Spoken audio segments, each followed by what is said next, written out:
You don't mind if we start 5 minutes early?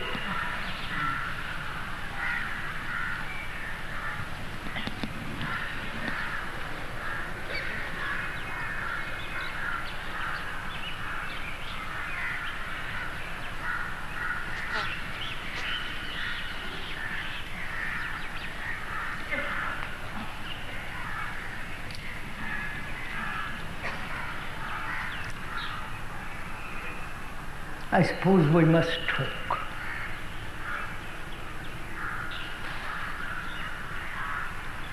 Will you kindly participate in what he's talking about? Will you kindly follow, if you wish, what he's talking about?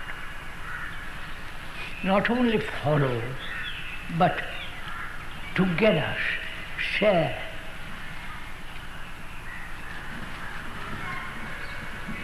I mean by participate in it, not just think about it or casually pay attention to it, but rather together going to what the speaker is going to talk about presently. One or two things must be made very clear. This is not a personality cult.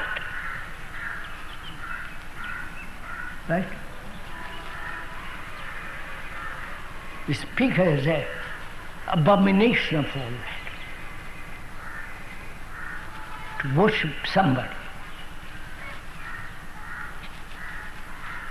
Because everything he's saying is contradictory if you personally worship an individual or make something into him, into a god, into all the nonsense that goes on in the world.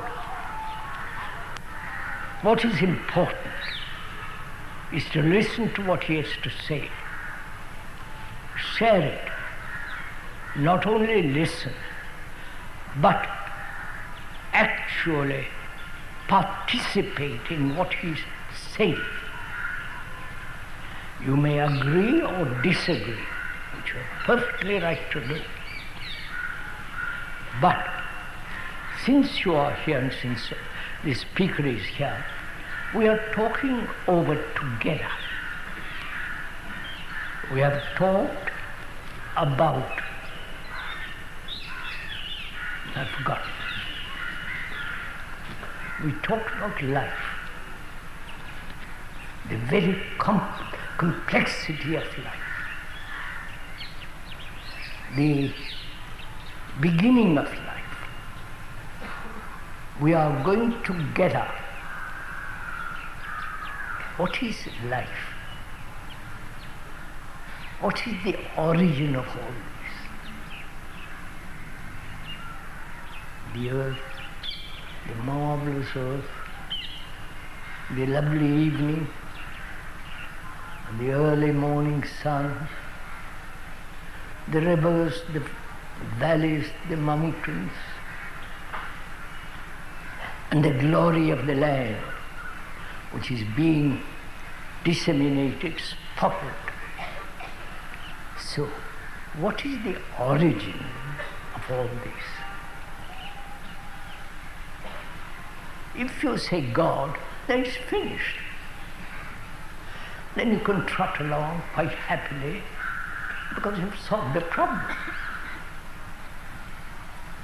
But if you begin to question, doubt,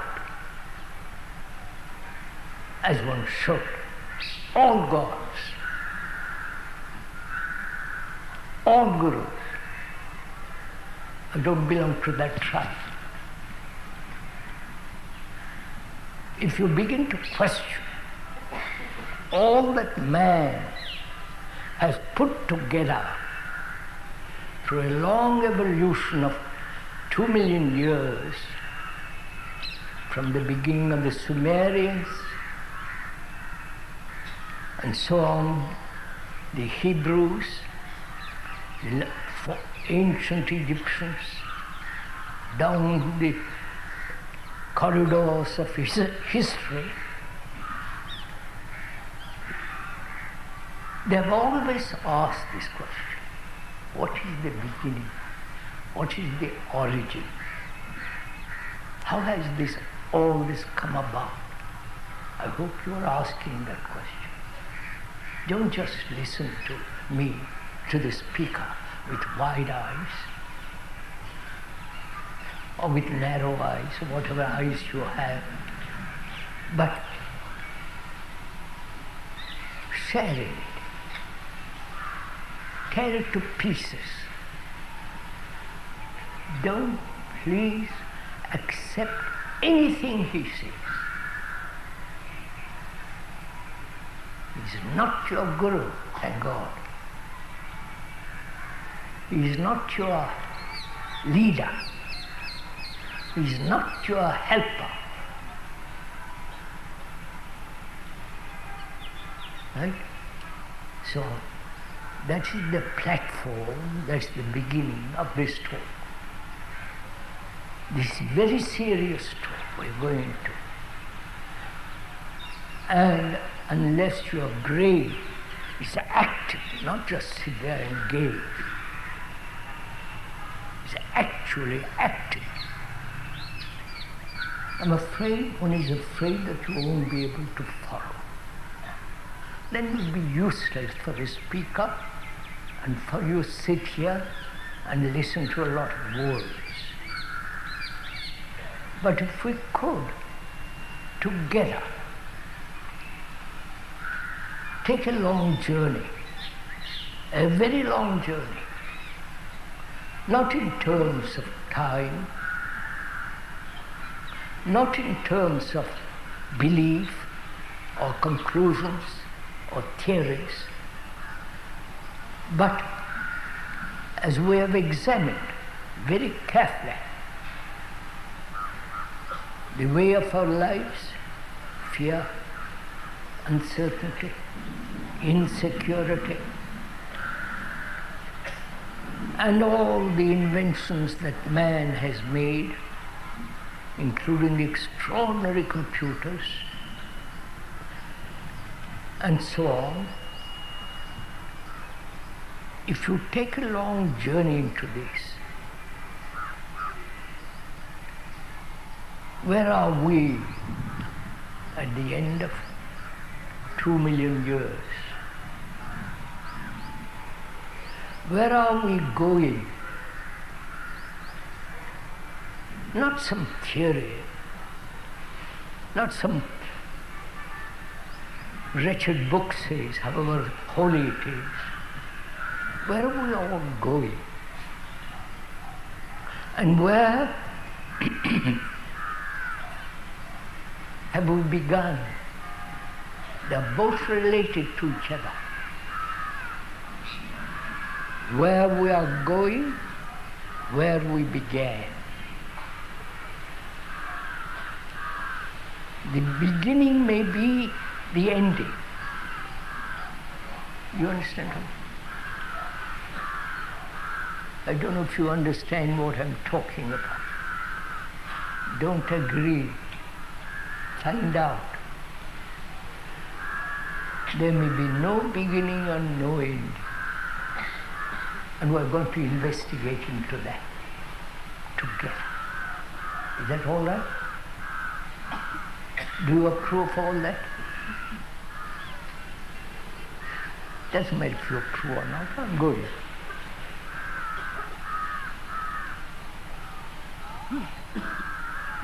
From the beginning of time, man has always thought in terms of religion. Right? The ancient Egyptians had their Isis, Osiris, and all the gods. And the ancient Hebrews, and so on, right down to present day. What is religion? You understand my question? What is religion? Why are we so inclined, or not say I don't believe in anything, but man has always sought something more than this world. They worship the stars, the suns, the moons, and their own creations.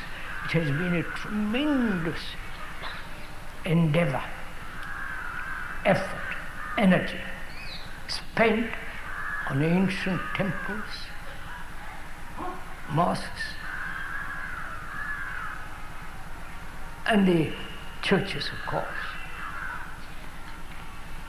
They have spent tremendous energy on this. Some of them most extraordinarily beautiful. Others are hideous. You go around the corner, you can find them. And we're asking, what is the spirit of man that sought something beyond the world, the present day agony, the travail, the work, the going to the factory, to the office, and climbing the ladder of success, making money, trying to impress people, trying to command, right from top to down, right? Right? Or do you agree with me? It is a fact, whether you agree or not. You're all seeking power in some form. They want to be at the center of things, in Delhi or here or in other places. They want to be there. But we're asking, what is religion? What is that made man spend enormous treasures or given treasures to a temple and so on? What made him do all this? Are we talking together? Yes? Yes? Somebody tell me a little bit. Gosh, you need a lot of poking, don't you? What made him do all this? What was the energy that was given to all this? Was it fear? Was it a seeking a reward from heaven or hell, or whatever you like to call it? Seeking a reward. Was that the origin? Because man, as you You want a reward. You want something in exchange. You pray 3 times or 5 times a day, and you hope in return some entity will give you something, from a refrigerator to a car to a better wife or better husband, or wait for grace, something that you can hope, cling to. Right? This has been the history of all religions, right? Organized. You know the temple near here called Tirupati. I'm sure you go there, but it doesn't matter. They make, I believe, $1 million every 3rd day. Right? Right? No? So God and money are always together. Now, that's how the Catholic Church was built. Tremendous treasures there. Extraordinarily valuable jewels and all that. So you too have it here. The various temples and all the puja and the worship and all that triviality, all that really nonsense. So we are trying to find out, inquire very, very deeply what is religion. Not obviously all this money-making stuff. Right? Do you go along with what I'm saying? Even for an hour. But afterwards you can go back to your temple, to your prayers, to your what is called in Sanskrit country. That's matter. So, we are asking, what is that which is nameless, which is the supreme intelligence, which has no relationship with all our prayers, with all our temples, mosques, churches. See, of course, that's all man-made, right? Right? All the gods, all the temples, mosques, and so on, even that, all that is man-made. No? We have built the churches, not you. You're all in the offices or somewhere else. But the builders of the ancient monuments, ancient temples, all that, all the rituals, all the strange dresses they put on, medieval dresses, to impress the people. But if you brush all that aside, any intelligent man must brush all that aside. The prayers, the worship, the puja, giving garlands to some idol, right? And the priest muttering some Sanskrit words, probably which he doesn't himself understand, and probably it's his tradition, and thereby he earns a lot of money. And so, if you can put all that aside, not become cynical, not become merely skeptical, but really inquiring brave. Right? Inquiring brave.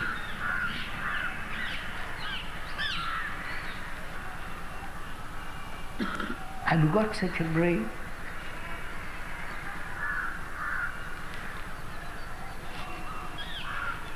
inquiring brain, a brain that's active,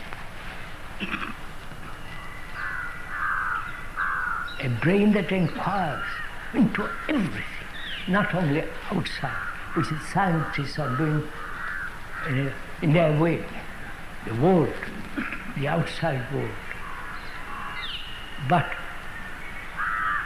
have you got a brain that is inquiring into its own thoughts, into its own consciousness, into its own pain, suffering, all the rest of it? Have we got such a brain? Here we must separate the brain from the mind. Don't mind? The brain is the center of all our nerves, all our knowledge, all our theories, opinions, prejudices, college, universities, all that knowledge is gathered in the skull. Right? It's there. All the thoughts, all the fears, all and so on. Is the brain different from the mind?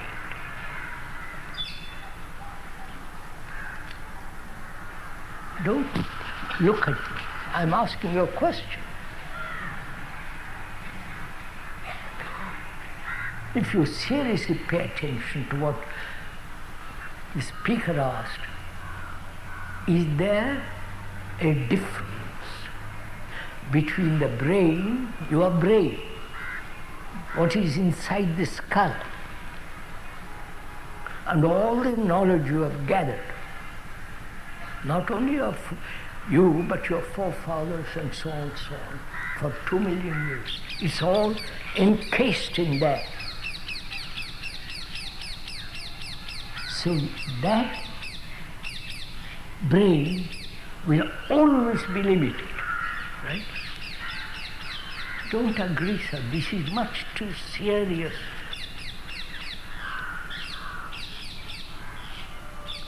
And is the mind different from this? From my consciousness, from my daily activity, from my fears, anxieties, uncertainties, sorrow, pain, and all the theories which man has gathered about everything. It's there. Right? And is the brain and the mind has no relationship with the brain,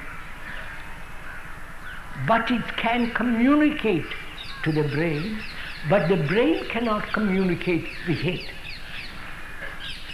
Am I making something clear for you? You understand my question? Don't agree. That's the last thing to do, agree with me. The speaker is saying the brain is the keeper of all our consciousness, of our thoughts, of our fears, and so on and on and on. All the gods, all the theories about gods, and all the unbelievers, it's all there. Nobody can dispute that unless you're a little bit awed. You know the word awed means a little bit.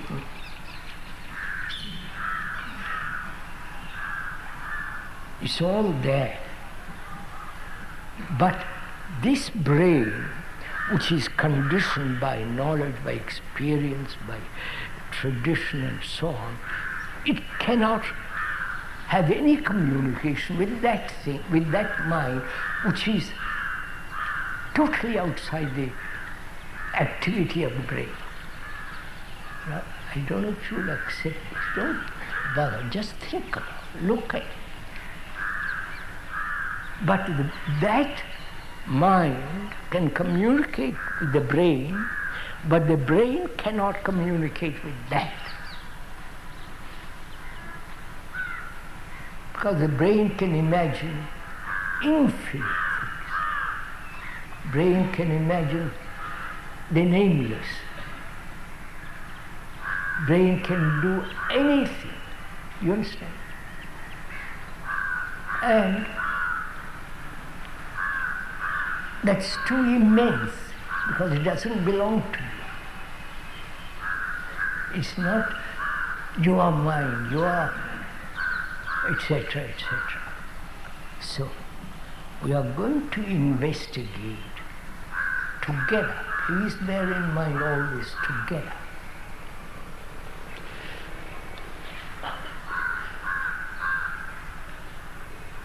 Not only the nature of religion, but also inquire into the computer. You know what the computer is? Don't you?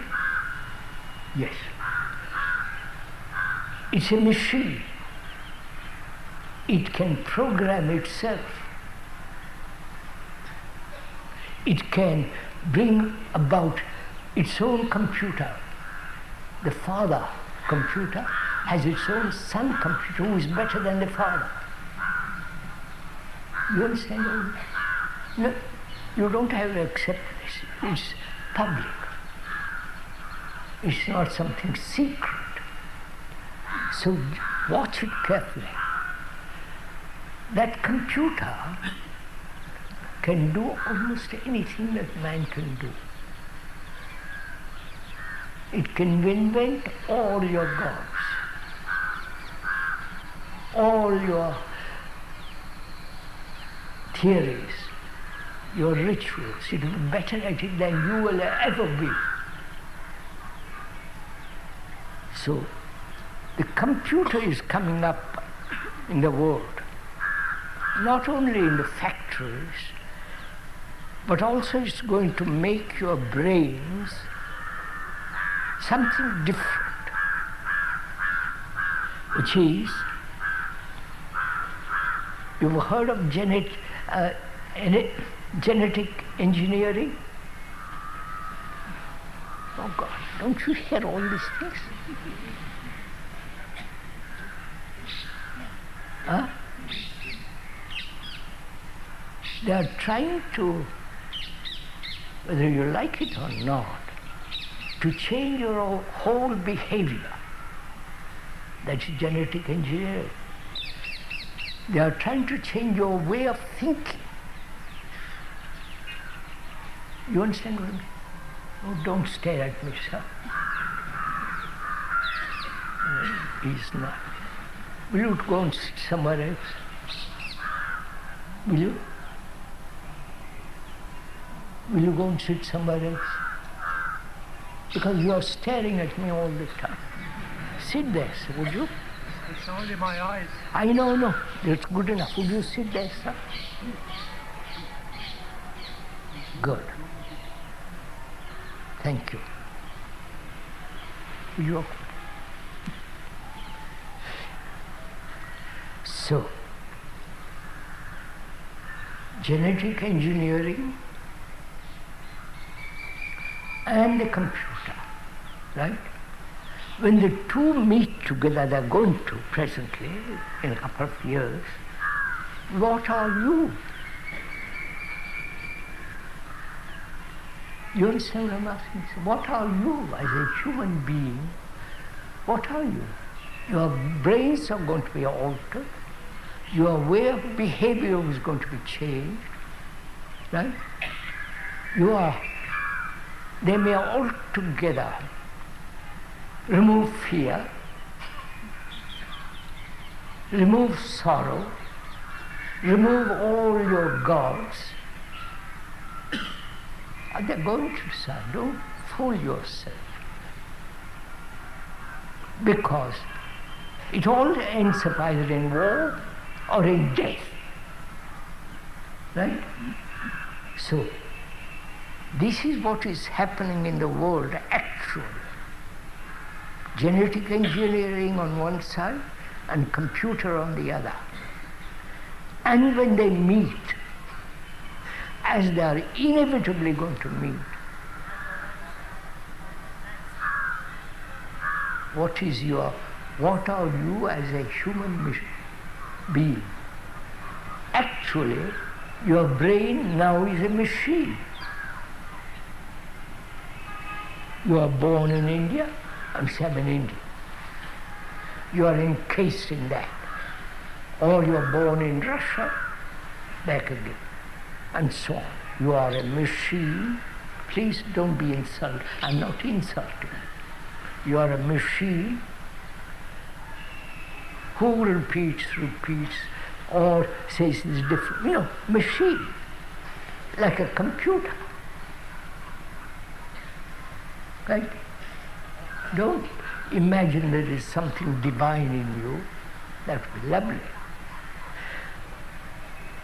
Something holy that is everlasting. The computer will say that to you too. So, what is becoming of a human being?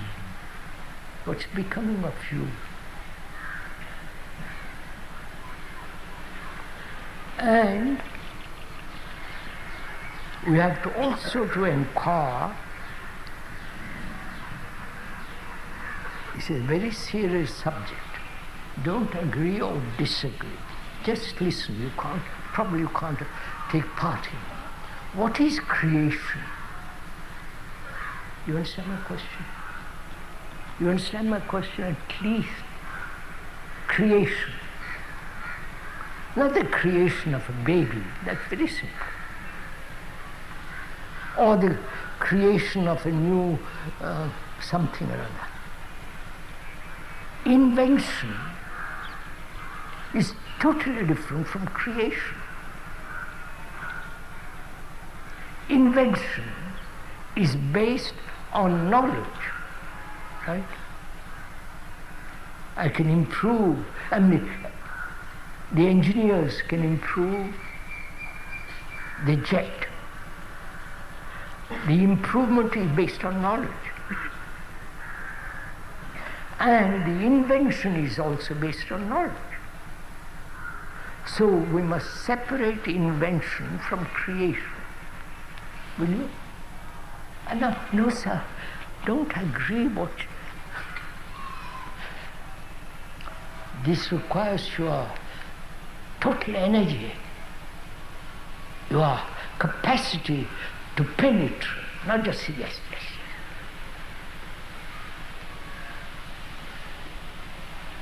The difference between creation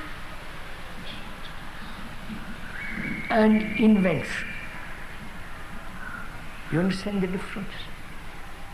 Invention is essentially based on knowledge. Right? I improve the clock, I have a new gadget, because the old gadgets I've used, I've found something new, and I invent something else.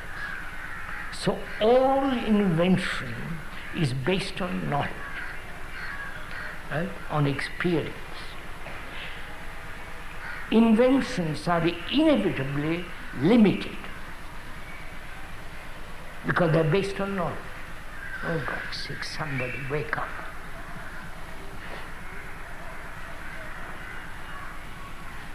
So knowledge being ever limited, inventions must always be limited. In the future they may have no jets but something else. And that will go from Delhi to Los Angeles in 2 hours. That's an invention based on previous knowledge, which has been improved step by step by step. But that's not creation, right? I get rather fed up looking at those faces which say nothing.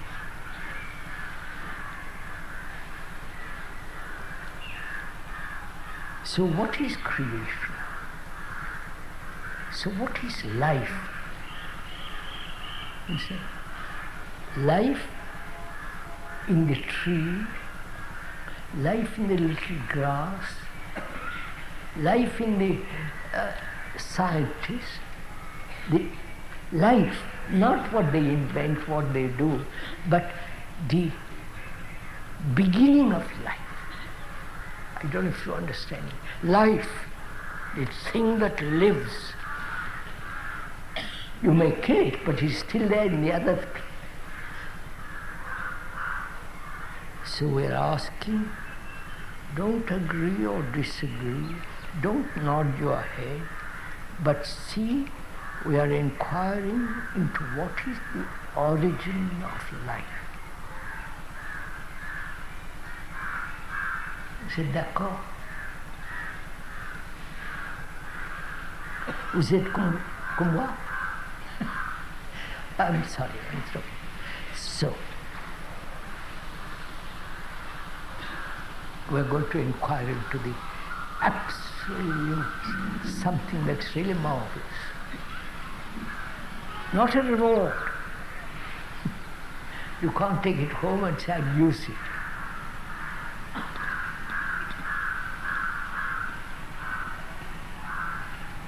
What is meditation to you?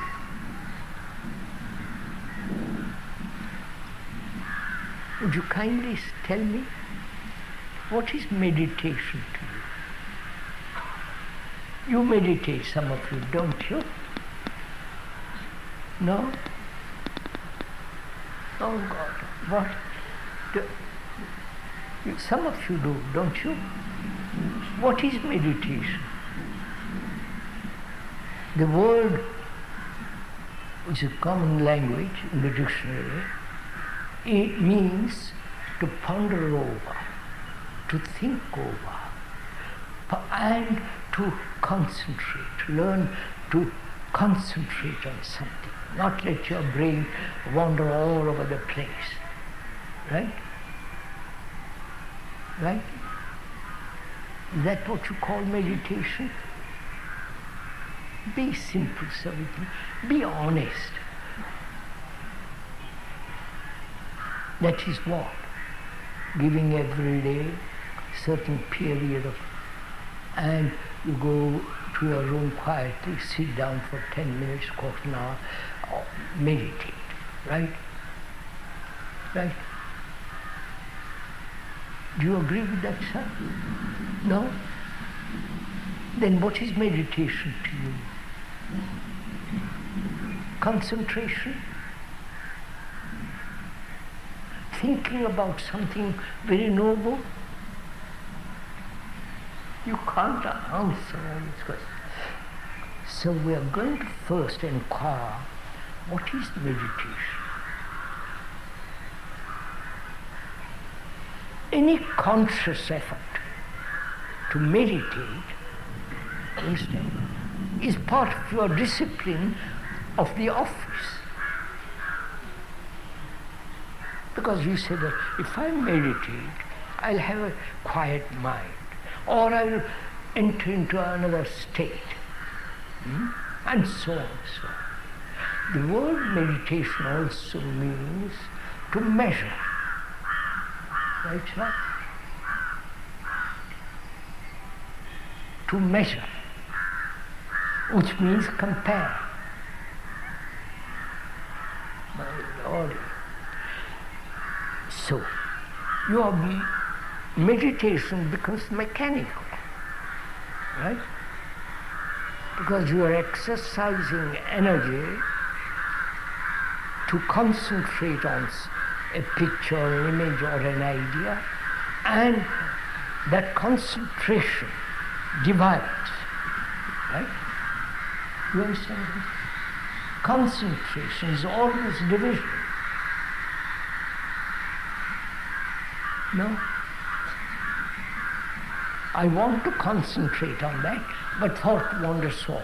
Then I say, I mustn't wander off, come back. You repeat that all day long, or half an hour. And then you come off it, and say, well, I meditated. And this meditation is advocated by all the gurus, by all the, lay disciples and so on and so on. And the Christian idea is, I believe in God and I'm sacrificing myself to God. You understand what I'm saying? And therefore I pray to save my soul and save my etc. etc. Is all this meditation? Tell me. I know nothing about meditation. At least not this kind.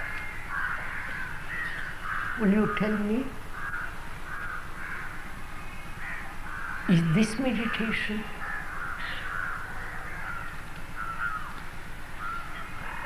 Huh? Tell me, sir, don't be frightened. I'm not your guru or your boss or your... Tell me if this is meditation. It's like an achievement. Right?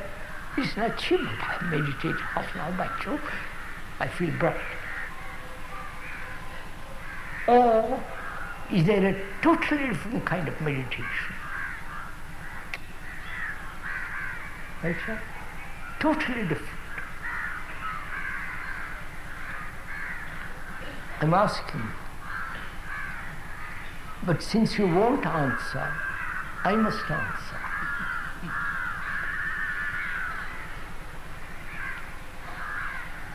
In the word meditation, which is measurement, as I said, which is comparison of achievement, that's not meditation. I'm saying don't accept anything the speaker says at any price. The speaker says that's not meditation at all. That's merely a process of achievement. Right? You have been one day not able to concentrate. You take a month and say, yes, I've got it. That's like a clerk becoming a manager. Right?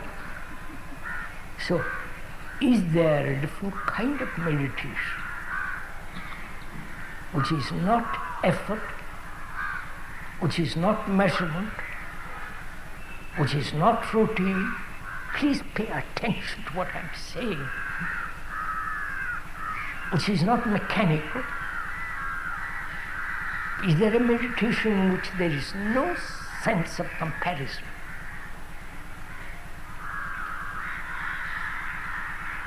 Or there is no reward and punishment?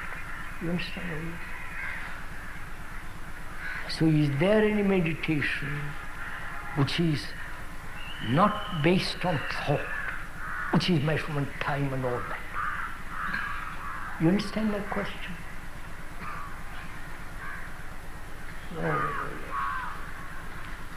How can one explain a meditation that has no measurement, that has no achievement, that doesn't say I'll be that. I am this, but I'll become that. That being God or super angel.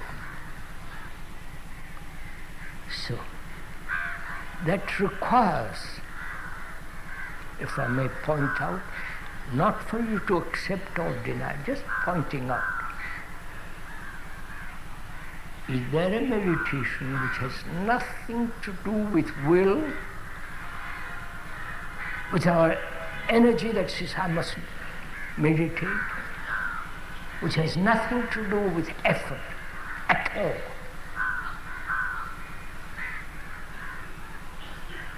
The speaker says there is. You don't have to accept it. He may be nuts.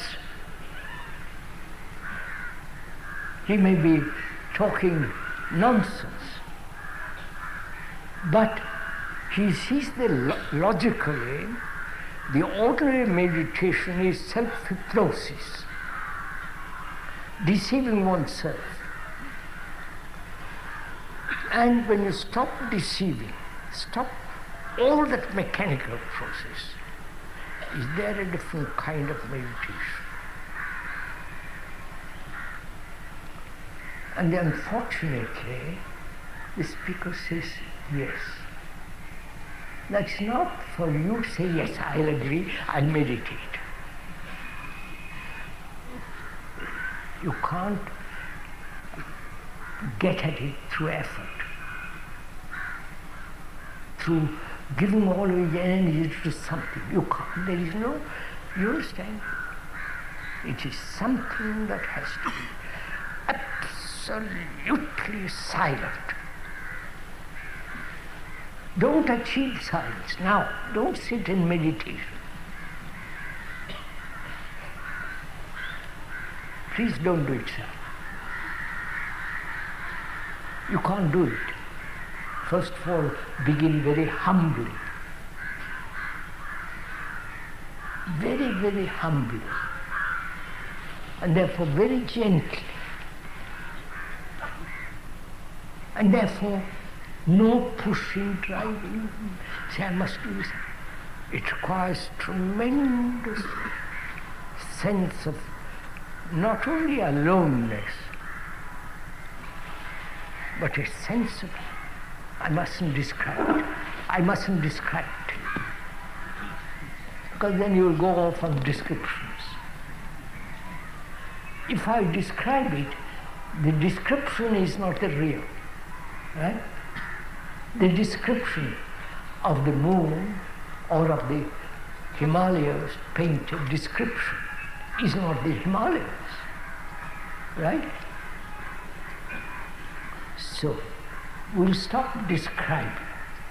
It's for you to play with it, or not play with it. Go your own way and your own peculiar achievements through meditation and so on, so reward and all the rest of it. So, a meditation which is absolutely no effort, no achievement, no thinking, then the brain is quiet. You understand? Not made quiet by will, by intention, by conclusion, and all that nonsense. It is quiet. And being quiet, it has infinite space.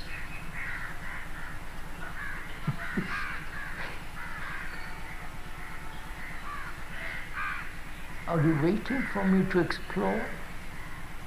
And you swallow what I explore? God, what kind of people are you? So, is your brain ever quiet?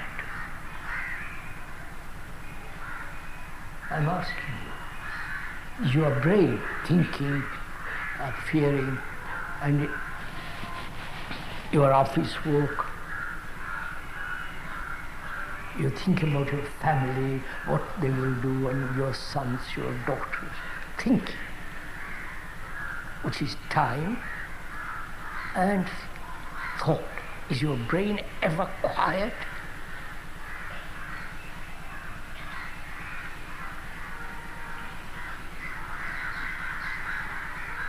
Would you kindly tell me? Or you, what's that? What? Don't be nervous. Say what you want to say, and if you can't say it, forget it. Is your brain ever quiet? Not made quiet by drugs and by all kinds of inducement, whiskey or various forms of drugging yourself. You drug yourself when you believe. You drug yourself, say, yes, this is perfectly right. The Buddha said that, therefore it must be right.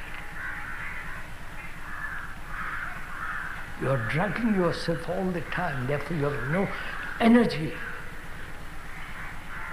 of that kind that demands into the penetration of something immense.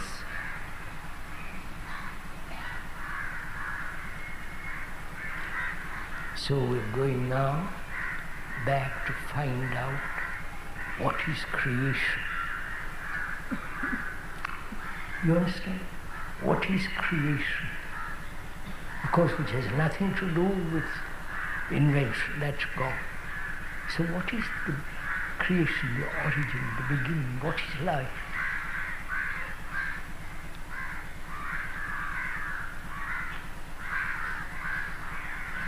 Tell me, says, what you think of it.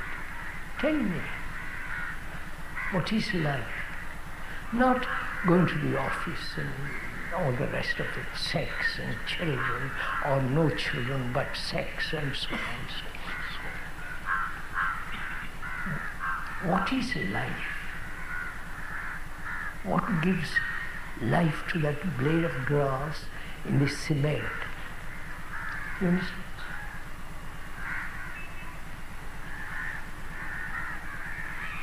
What is life in us?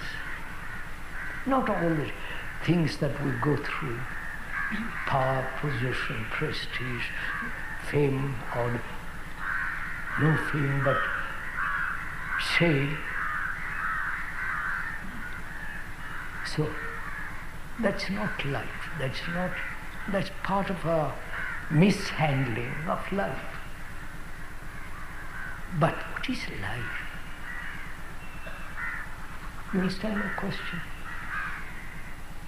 You understand, sir? Well, you listen to me. What makes you, if you are listening at all, listen to the man? What is the motive behind your listening? What do you want? What's your desire? Behind the desire, there is a motive. Right? So what is desire? First carefully, let's quickly examine it. Desire is part of sensation, isn't it? I see this beautiful clock or ugly clock. It's a sensation.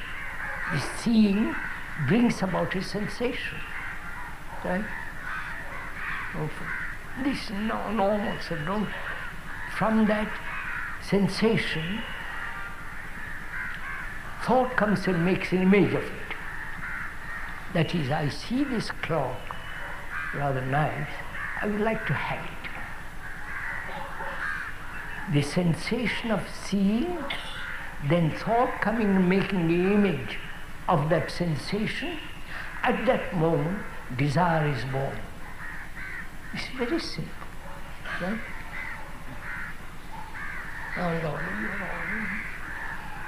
So,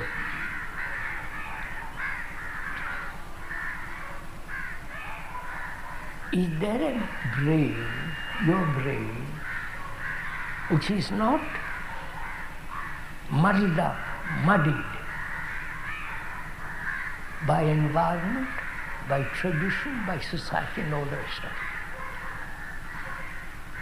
So, what is the origin of life? Are waiting me to answer it? Huh? You are waiting for the speaker to answer that question? Are you? Would you kindly tell me yes or no? I will wait. And if you tell me, then I'll go on. This much too a serious subject for you to play with. Because we are trying to inquire into something that has no name, no end. I can kill that bird, there is another bird. I can't kill all birds. There are too many of them in the world. So we are inquiring into what makes a bird. What is creation behind all this?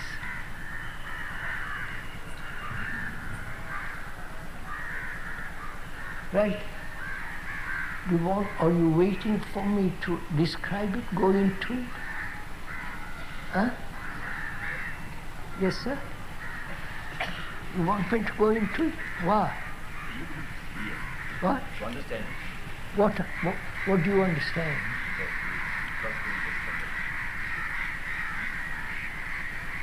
Through your brain?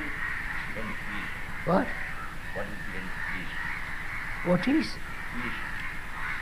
Creation.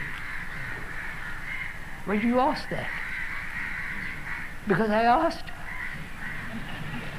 You see again your... Sorry, sir. No description can ever describe the origin.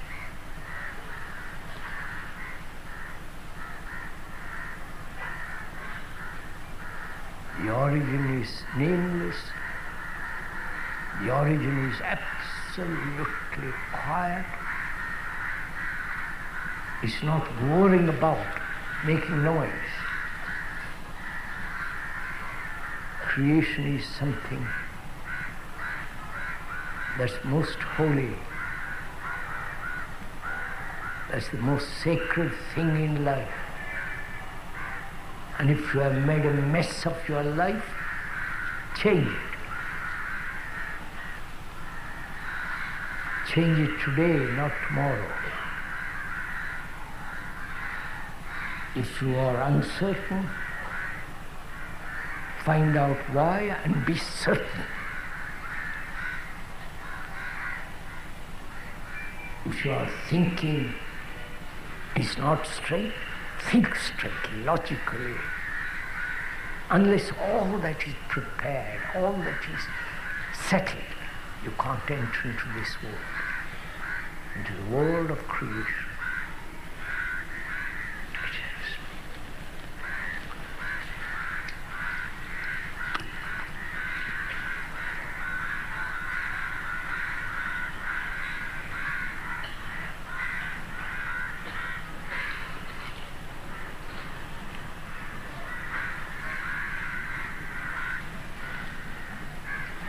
This is the last talk.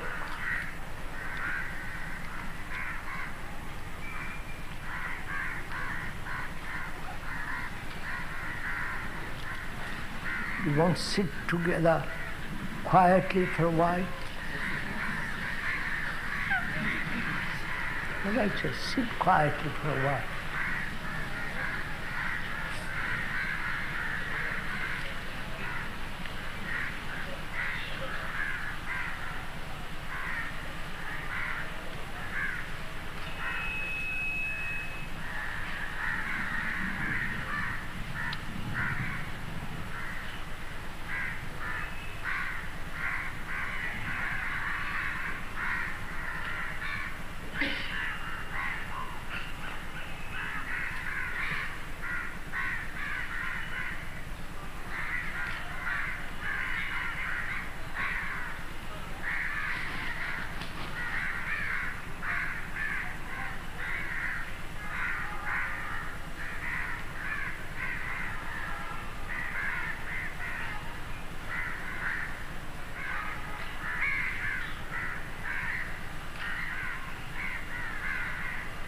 May we get up and go now?